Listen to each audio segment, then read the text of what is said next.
Okay, so we have all this incredible AI power now, right? Right. Designing a developer workflow. It's got almost endless possibilities. But how do you actually pivot? How do you make it work for, your garage team, your after-hours developers, Mm. that band of cypherpunk begins? Yeah, it's a fascinating problem. It's that paradox of power, isn't it? We've got tools that, 5 years ago were basically science fiction. Totally. But using that power efficiently, that takes real strategic discipline, especially, like you said, when you're running on fumes, maybe a really tight budget. Exactly. And you hear so much about the big enterprise solutions, the Microsofts, the Googles. Yeah, They'll keep building those huge platforms, sure. of course. But if AI is really going to solve like real-world problems, grassroots stuff, Mm-hmm. then I think the future has to be these small teams, dedicated people, passionate about fixing things that actually matter in their own communities. I completely agree. What really stands out to me is just how much capability has been, well, democratized. It's incredible. Right. With the tools we have now, it's genuinely not a pipe dream anymore for a small team to, say, build a flexible education system, something really tailored for their local school. Yeah, adaptive learning for their kids. Or think about automating the checkout at the local farmer's market, handling all that variable inventory, different payment types. Stuff that used to need huge enterprise software teams. Exactly. Yeah. And massive infrastructure investment. Now, a couple of sharp people with the right AI tools, they can tackle it. Or, okay, think even more local, like the DMV. Why are we still messing with number plates that get dirty or obscured? Every car has a unique VIN, a digital fingerprint. Why not build a system around that? A small team could actually ask that question now, build a proof of concept, deliver real value. AI makes that kind of ambition achievable for that small, scrappy team. The key is maximizing their output while, surgically avoiding all that infrastructure overhead. And that's exactly our mission today, defining the optimal tool chain for that kind of team. But hey, before we dive into the deep technical stuff, just a quick moment.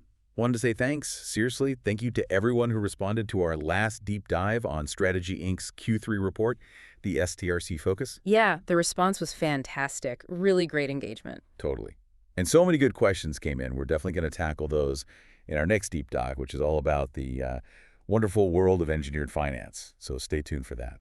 And, when we ask for your sources, we really mean it. Preparing these deep dives, honestly, we're digging through hundreds of websites, articles, forum posts, white papers, you name it. Oh, yeah. It's a process. We need to be sure we're getting the full picture, or as close as we can. Absolutely.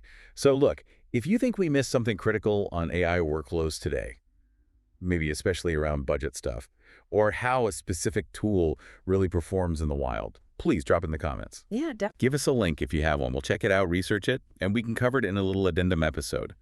We want these things to evolve with what you find useful. And speaking of community, we have one small but pretty important request.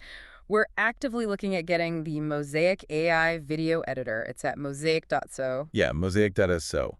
We really want to start putting out video versions of these deep dives. We know a lot of you have been asking for that. It looks like a really slick tool for automating a lot of the visual side. Totally. But, well, fancy AI tools cost money. Right. And to unlock the funds for something like Mosaic, we need to hit 1,000 subscribers.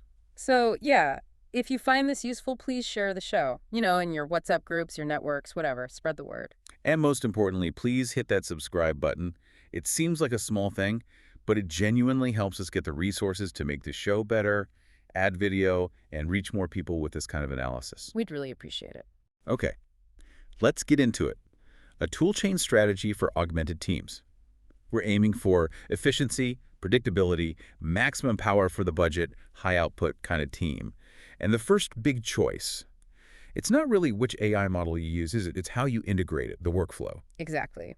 This is what we're calling the core bifurcation. It's assistant versus agent. And this philosophical split, it really defines everything for what we're affectionately calling the Ninja Group Foundation. Ninja Group, I like it. Okay. Understanding this choice, it dictates your tool strategy, your purchases, everything. All right, let's break it down. Start with the first philosophy, the IDE-First assistant. So things like GitHub Copilot. Right. The assistant is, think of it as your low-friction partner. It lives right inside your code editor. Its main goal is to maintain your flow state, that deep concentration when you're coding. Keep you in the zone. Exactly. It tries to be almost invisible until you actually need it. It's completing your code, suggesting refactors, answering quick questions right there in line, handling those local, immediate tasks without making you switch context, without making you leave your editor. And you're still in charge. Critically, yes. The developer maintains control. You sort of pair with the assistant, like pair programming, but you're definitely the one driving. It reacts to you. Okay, reactive, based on what I'm typing. Got it.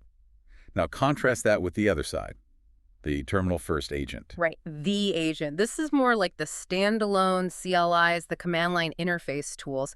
Think Google Gemini CLI or the OpenAI Codex tool. This is a powerful delegate. Delegate. Okay, different concept. Totally different. It lives separately, usually in your terminal window, not inside the IDE. And you don't just nudge it, you give it a complex, high-level mission. A mission, like what? You might tell it, hey, refactor our entire authentication system, switch it over to use OAuth 2.0, and make sure you update all the related config files, the YAML files, everything. Whoa, okay, that's a big ask. It is. And the agent goes off and performs those multi-file tasks autonomously.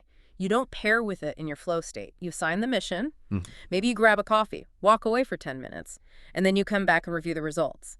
It's delegation, not pairing. Okay, clear distinction. Assistant for the immediate speed, keeping the flow going.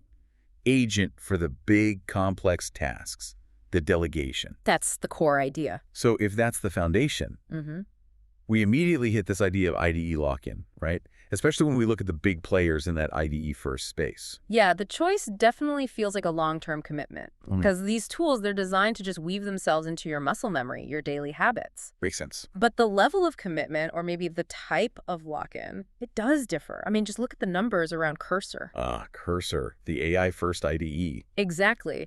It's built on VS Code, so it feels familiar, but it's fundamentally re-architected for AI development and its growth trajectory. It's just explosive. What are we talking? Sources say over 1 million users in just 16 months. And there are reports suggesting their revenue jumped from maybe $1 million to potentially $100 million in a single year. Wow. Okay, that's serious velocity. It really is. And what it shows is that developers are hungry for tools where AI isn't just bolted on, it's the core foundation. It's AI first, not AI assisted. That's a really crucial distinction.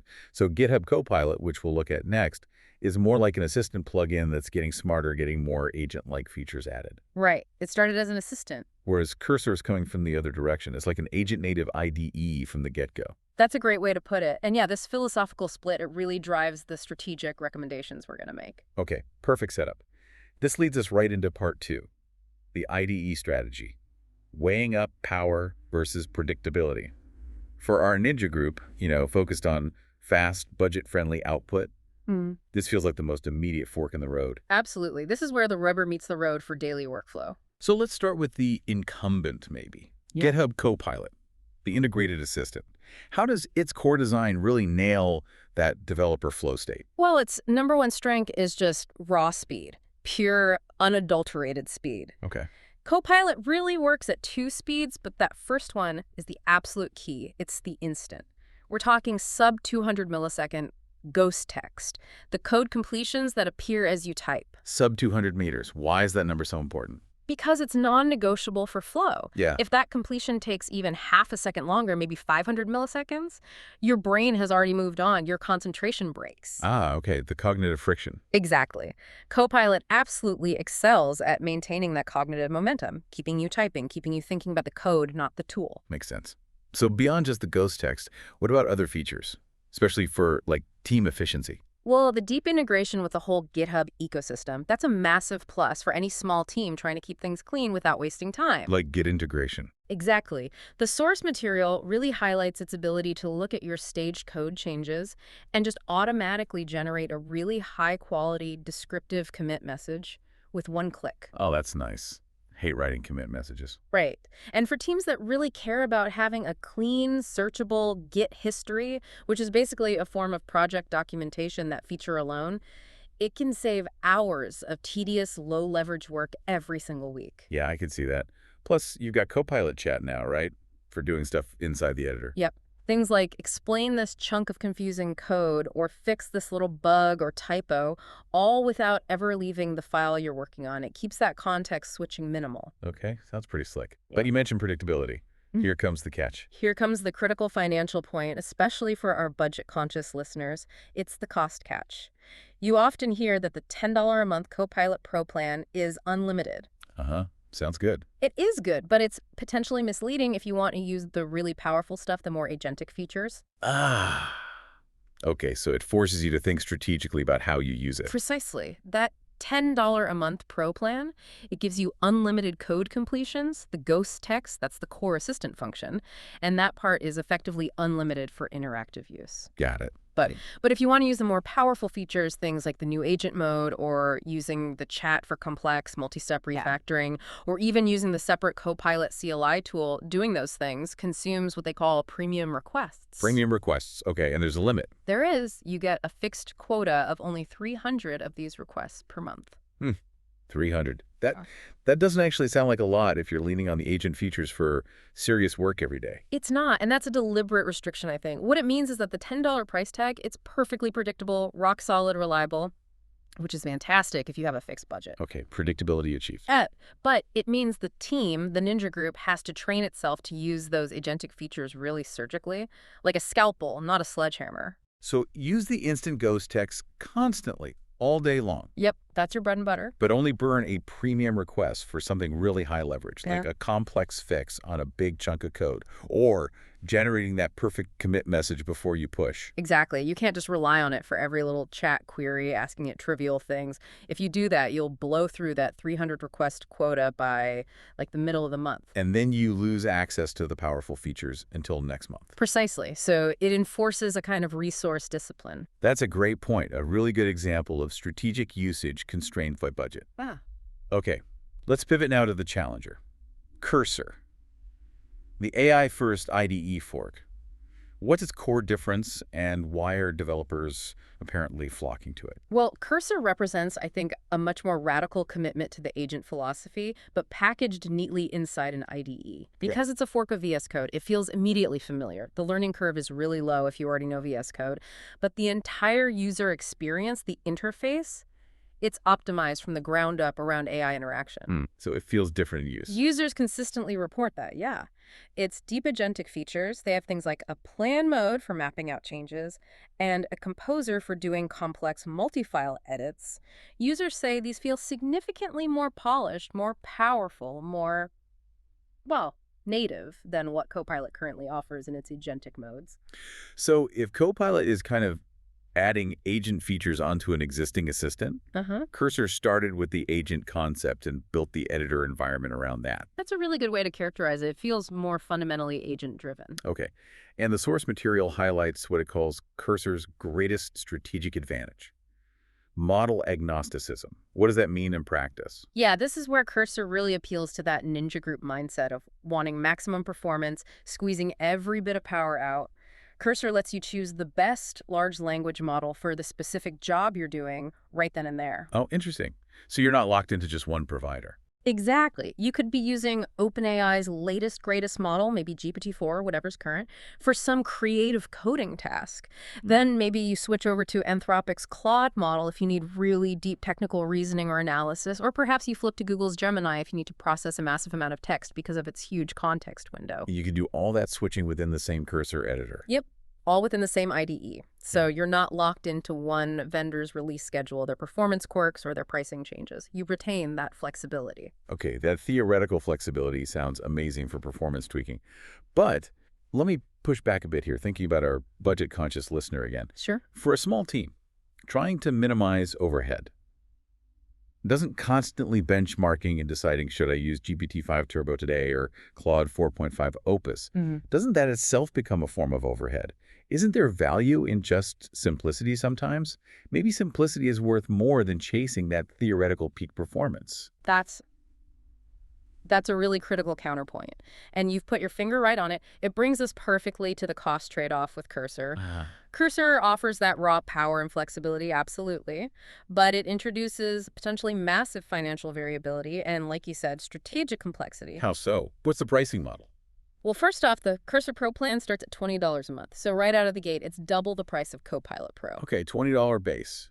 But it's not a flat fee like Copilot's $10. No, absolutely not. It operates on what they call a credit pool model, and this pool is depleted based directly on the API token rates of the specific LLM you choose to use. Oh, okay, so if I pick a cheaper, maybe slightly dumber model. Your $20 credit lasts longer. But if I go for the absolute state-of-the-art, most powerful, most expensive model from OpenAI or Anthropic, You're going to burn through that $20 credit much, much faster, potentially, according to user reports, in just a few days if you're a really heavy user doing complex tasks. wow, okay, so that makes the monthly cost highly unpredictable. Extremely unpredictable. We're seeing reports from power users saying they easily go past the $20 base. They end up paying $40, $45 a month, sometimes even more. Yikes.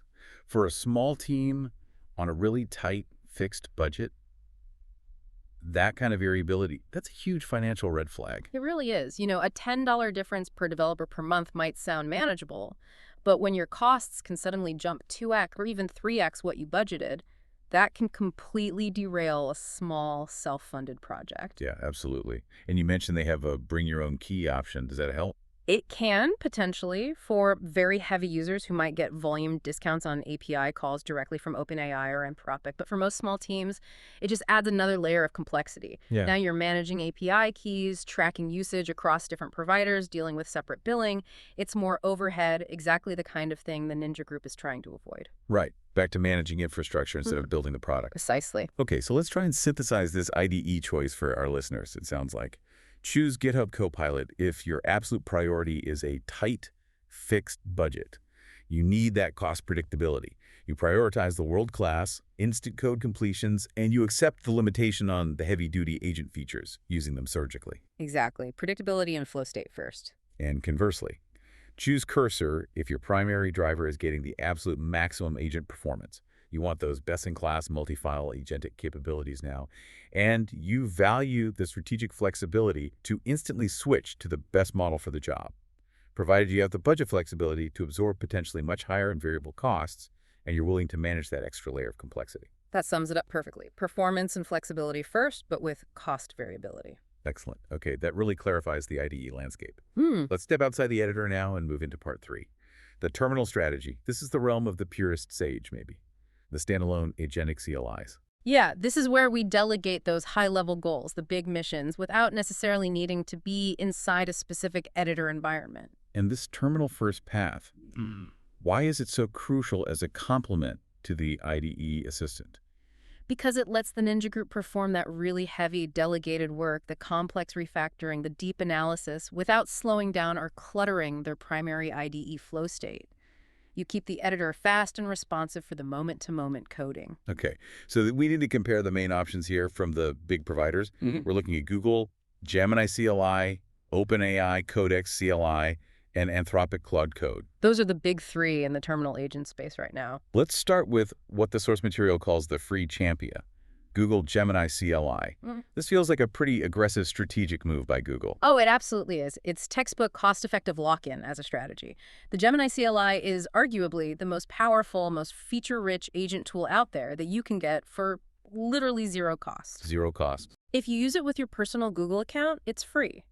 And the usage quota is incredibly generous, 1,000 requests per day.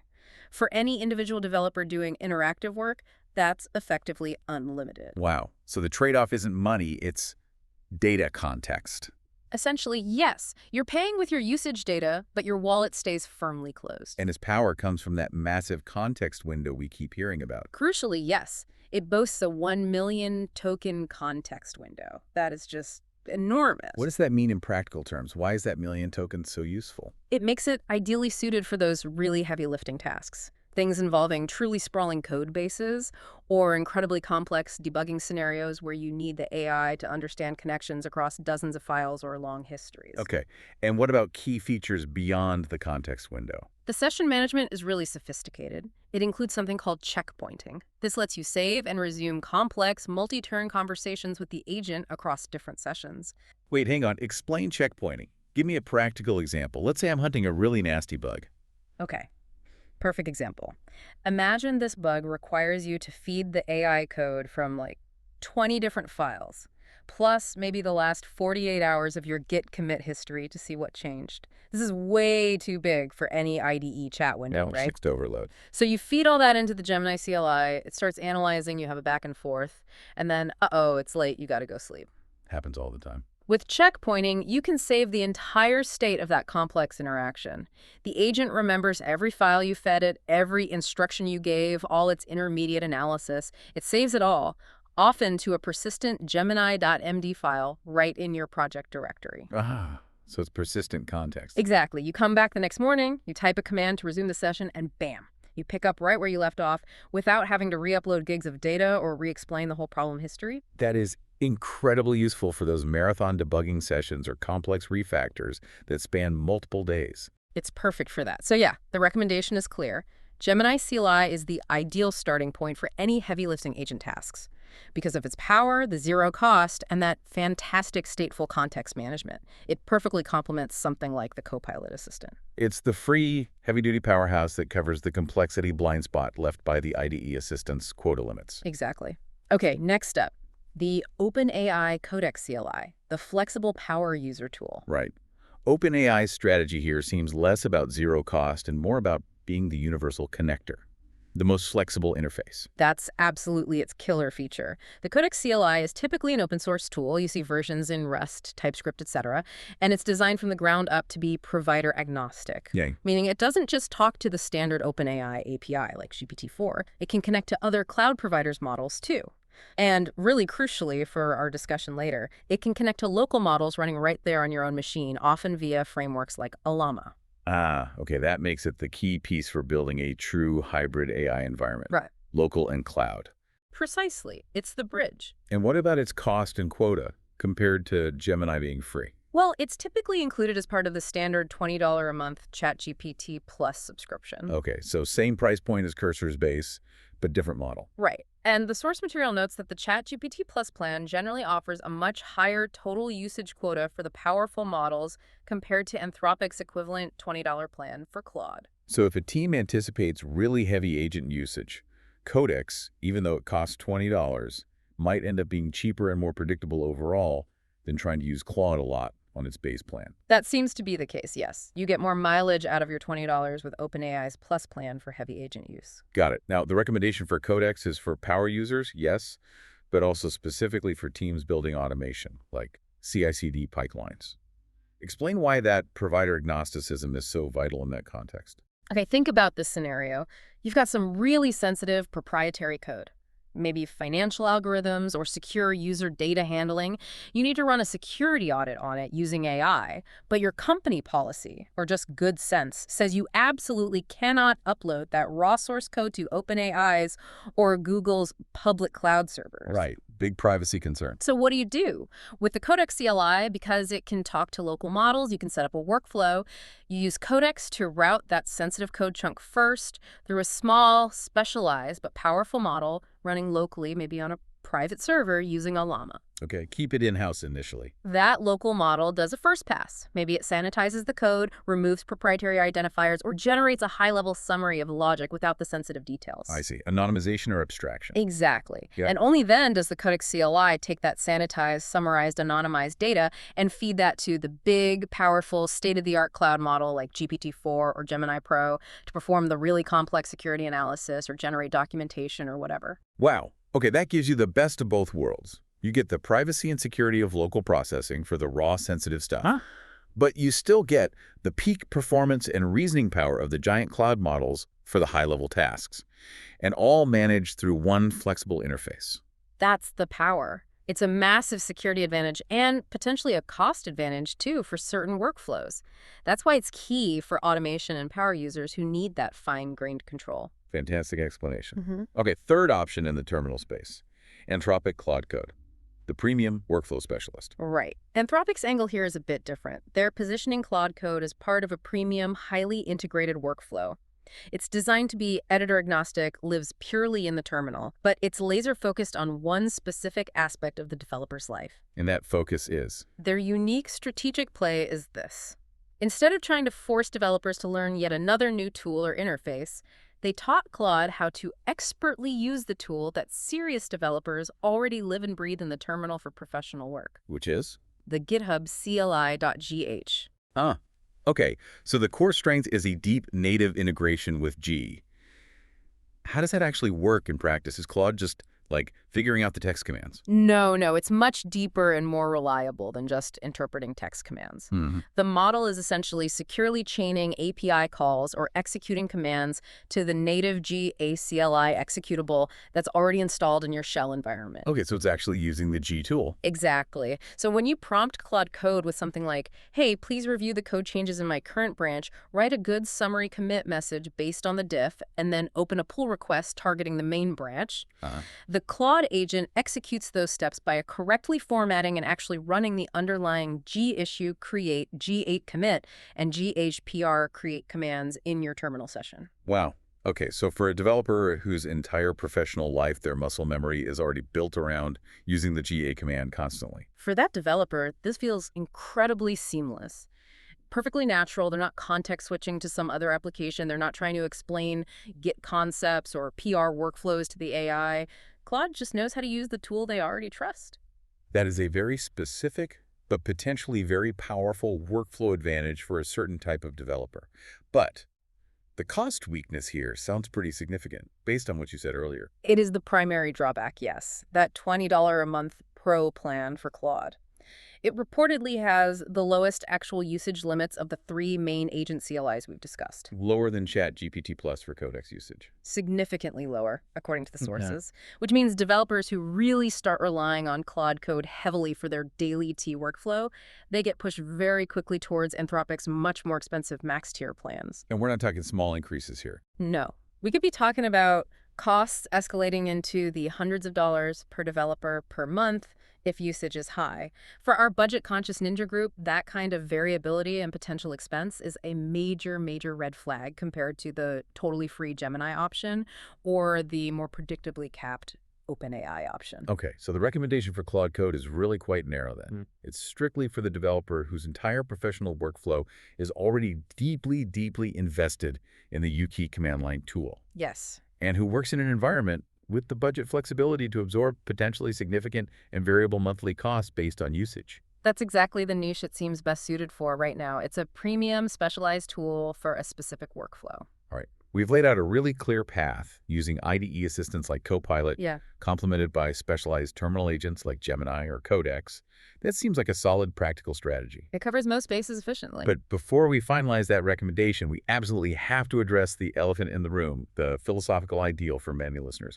Part 4, the pure Pank philosophy. Yes, the dream of self-hosting everything, running your own LLMs locally. Exactly. Using frameworks like a Llama or llama.cpp, complete control, ultimate privacy. And this is where we need to pump the brakes and issue a pretty strong critical warning. Okay. While that idea, the pure punk approach, is incredibly appealing, especially for data privacy and just the sheer coolness factor of controlling your own AI setting up and, more importantly, maintaining a functional AI lab, it's a deep, complex, and incredibly high overhead distraction. A distraction from the main goal. Fundamentally, yes. It pulls a small team, our ninja group, completely away from their core mission, which should be solving those community problems, building their actual product or service, not tinkering with CUDA drivers and VRAM allocation. Okay. Before we get into the hardware specifics, let's understand the economics here. Choosing to go local versus cloud. It's a fundamental fork in the road, right? An infrastructural bifurcation, CapEx versus OpEx. Exactly. Capital expenditure versus operating expenditure. And this isn't just a tech decision. It's a core financial strategy decision for any startup or small group. Lay out the two paths. Local first. Okay, the local path is the CapEx path. Yes, you get zero-cost frameworks like Aladema, but you have to make a significant upfront capital expenditure buying specialized hardware, usually GPUs with lots of VRAM. What does this path prioritize? It prioritizes absolute data privacy, since nothing leaves your premises, and, crucially, long-term cost predictability for massive, repeatable workloads. Once you buy the hardware, the marginal cost of running another billion tokens through it is basically just electricity. You own the usage cost indefinitely. Okay. Now contrast that with the cloud path, the OpEx model. Cloud is pure operating expenditure. It's pay as you go, metered typically per token processed. And what does this pass prioritize? It prioritizes immediate access to the absolute latest, fastest, state-of-the-art SOTA models without any hardware management burden. Yeah. You don't buy servers, you don't manage GPUs, you just call an API. With a cost. The cost is highly volatile and, importantly, asymmetric. The source material really emphasizes this. For many cloud models, the output tokens, what the AI generates, can be 4 to 5 times more expensive than the input tokens, what you feed it. Whoa. Why is that? More computation is needed to generate coherent, novel text than just to process input context. But what it means is your cost can dramatically swing based purely on whether your task involves mostly feeding large documents in or mostly generating large reports or code bases out. That asymmetry adds another layer of unpredictability to the OpEx model. It does. And the price wars between cloud providers also make long-term budgeting tricky. Okay, let's make this concrete. The source material gives a really stunning example. Total cost of ownership, TCO, for a hypothetical high-throughput batch processing task. Let's say our Ninja group lands a client, and they need to summarize, 1 terabyte of the client's internal text documents. That's about 1.5 billion input tokens. Okay, huge batch job. If the team decides to use the cloud OpEx model for this, let's say they use a highly optimized, relatively cost-effective SOTA model, like Google's Gemini 1.5 Pro. What does that single batch job cost them? According to current cloud pricing structures analyzed in the sources, that single task costs almost $1.9 million. 1.9 million for one job. Yep, nearly $2 million in OpEx fees. You pay for that usage, get the result, and that cost is sunk. It never goes away. Okay, wow. Now, compare that exact same task, 1.5 billion input tokens, but using the local first CapEx model. Right. If they choose the CapEx path, the OpEx cost for the actual usage is effectively zero, just electricity. Their upfront cost to buy a capable local processing rig, maybe a server with a couple of high-end consumer GPUs with enough VRAM, might only be around, say, $5,000 to $7,000. $7,000 upfront versus potentially $1.9 million per run in the cloud. The financial conclusion for that specific use case, high-volume, repeatable, non-interactive batch tasks, is utterly undeniable. The cloud OpEx model is financially non-viable at that scale. The CapEx investment in local hardware is recouped almost instantly by avoiding just one massive cloud bill. Okay, that's a powerful argument for CapEx, if your workload looks like that. Exactly. And here's the crucial caveat for our typical small developer team, our Ninja group. That analysis only holds true for those large, non-interactive, batch-style workloads. Right. Our team is probably doing more interactive stuff. Exactly. For the Ninja group, focused on bursty, interactive coding, quick fixes, high-level reasoning, maybe generating documentation on the fly, tasks that really benefit from the absolute SOTA model right now.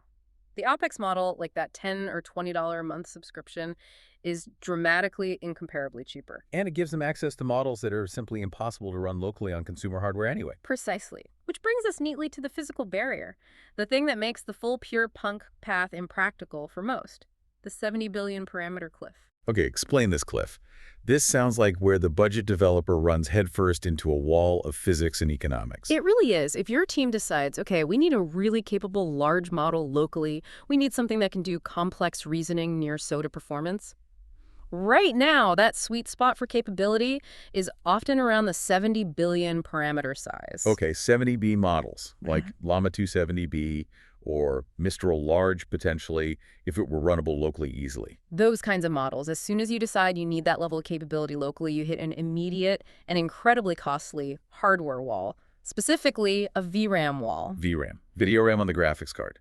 How much VRAM does a 70 billion parameter model actually need just to, load up and run? Even when it's been aggressively quantized, compressed down, usually to 4-bit precision to save space, a 70B model still requires somewhere in the ballpark of 40 to 42 gigabytes of VRAM, just to sit there in memory and be ready for effective use. 40 to 42 gigabytes. Okay. Now compare that to what's actually available to a consumer or even a prosumer. What's the top-tier consumer gaming card right now? That would be the NVIDIA RTX 4090, an incredibly powerful card, but it only has 24 gigabytes of VRAM. 24, okay. So the single best consumer card on the market is insufficient by a pretty wide margin, nearly half of what's needed. Exactly. It can't fit the whole 70B model, even quantized, into its memory at once. So what happens if you try? If you try to run that 70B model on a single 4090? You experience what's technically called thrashing. The model doesn't fit, so the system is constantly desperately swapping layers of the model back and forth between the fast GPU VRAM and the much, much slower system RAM, or even the SSD. On the result for the user. Unusable, painful performance. The sources mention speeds dropping sometimes as low as 2.5 tokens per second. 2.5 tokens per second. Let's make that real. That means you type a prompt, and you might be sitting there waiting 20 seconds just to get maybe 4 lines of code output. Exactly. It completely shatters any semblance of flow state. The Yeah. developer's just sitting there waiting, frustrated. The GPU is churning away, swapping memory, but nothing useful is happening quickly. It renders that incredibly expensive hardware effectively useless for interactive development with that model size. Okay, so to get over that VRAM wall, to actually run a 70B model at a decent, usable, interactive speed, let's say, I don't know, 12 to 15 tokens per second, minimum. Yeah, something that feels responsive. What does a small team have to do? What hardware jump is required? They must jump to what we're calling lab-grade hardware. This isn't off-the-shelf, single consumer card stuff anymore. This is where we see that 3x to 5x step function cost increase you mentioned. Absolutely. You are forced into investing in things like multi-GPU setups. Maybe finding 2 used NVIDIA RTX 3090 cards, which each had 24 GB, to get a combined 48 GB of VRAM, but managing multi-GPU setups has its own complexities.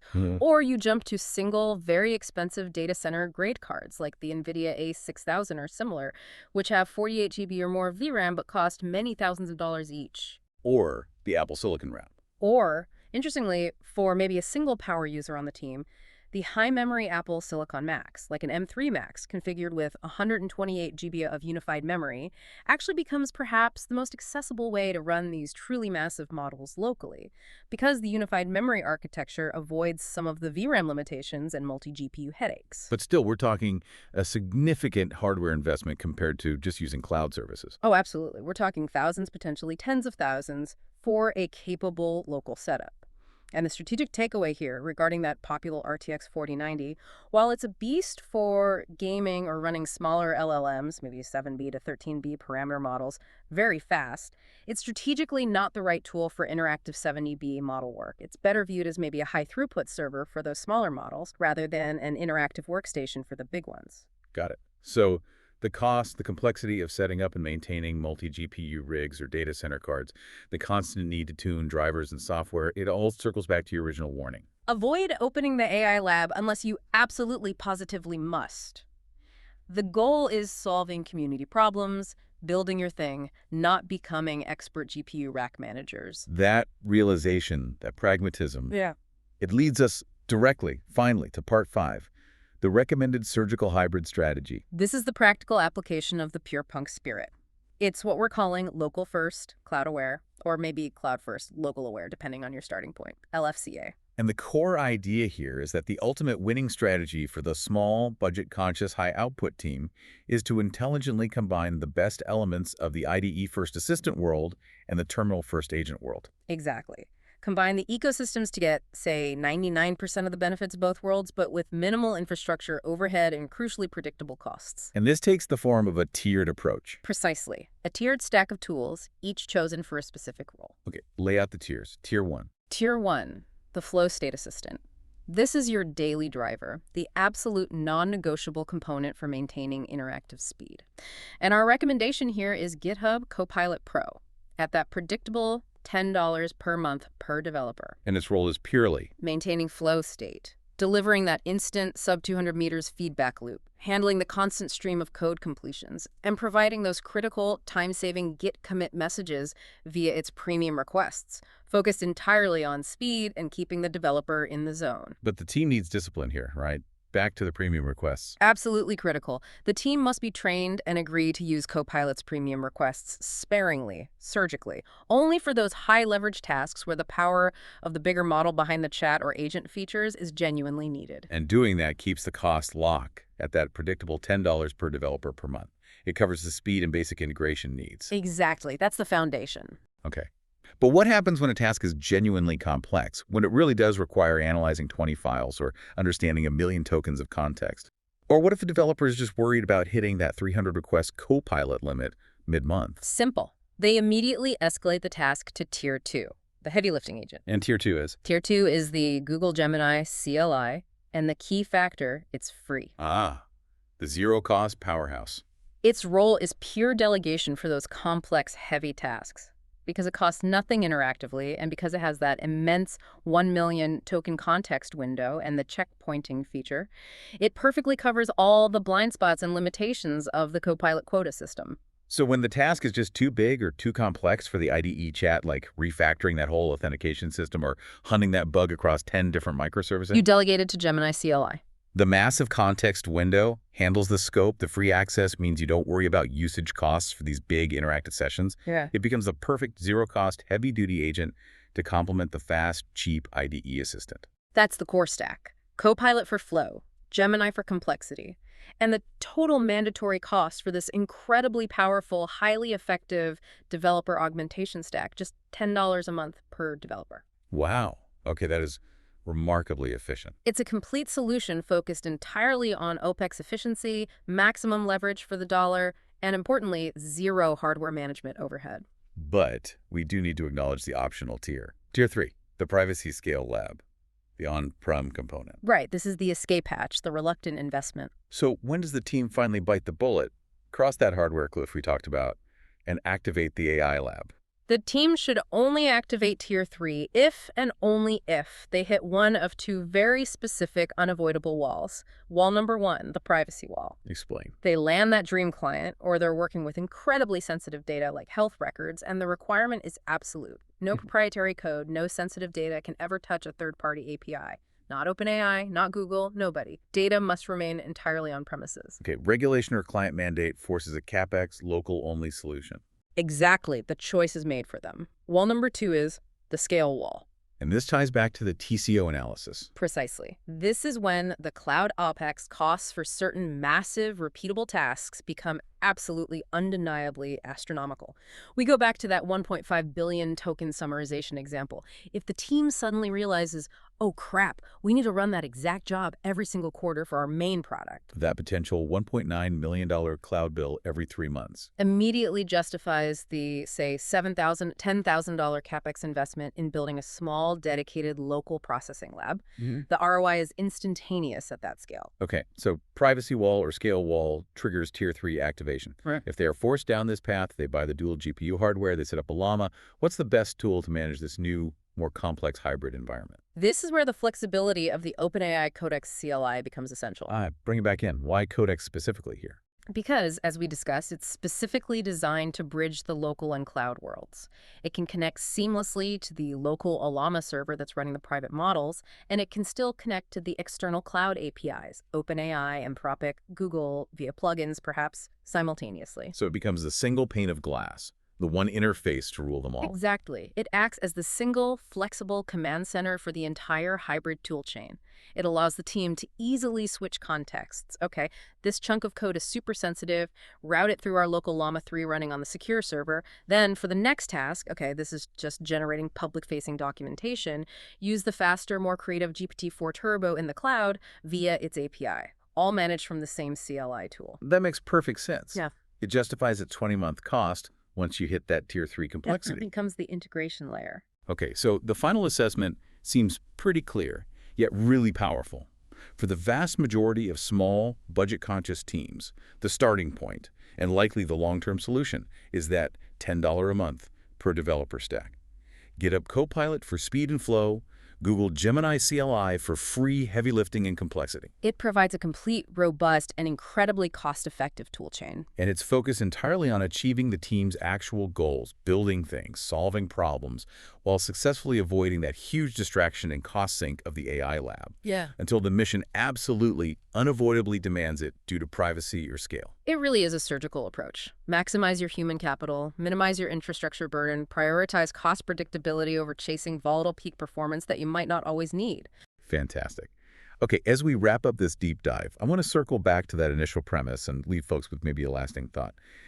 If this whole strategy, if the goal of AI is really about empowering these small, dedicated teams to solve real community problems, the stuff big enterprise often overlooks, What does that future actually look like? What does the developer scene become? Yeah, it's a cool thing to think about. Like, will we start seeing developer gangs, and I mean that in the best possible way, like community action groups showing up at the local farmers market or at the community music in the park But events? they're not there to sing or buy vegetables. Exactly. They're there with laptops, maybe tablets, specifically to learn, to talk to people, observe, figure out what folks actually want solved in their daily lives, gathering real-world requirements directly from the community they aim to serve.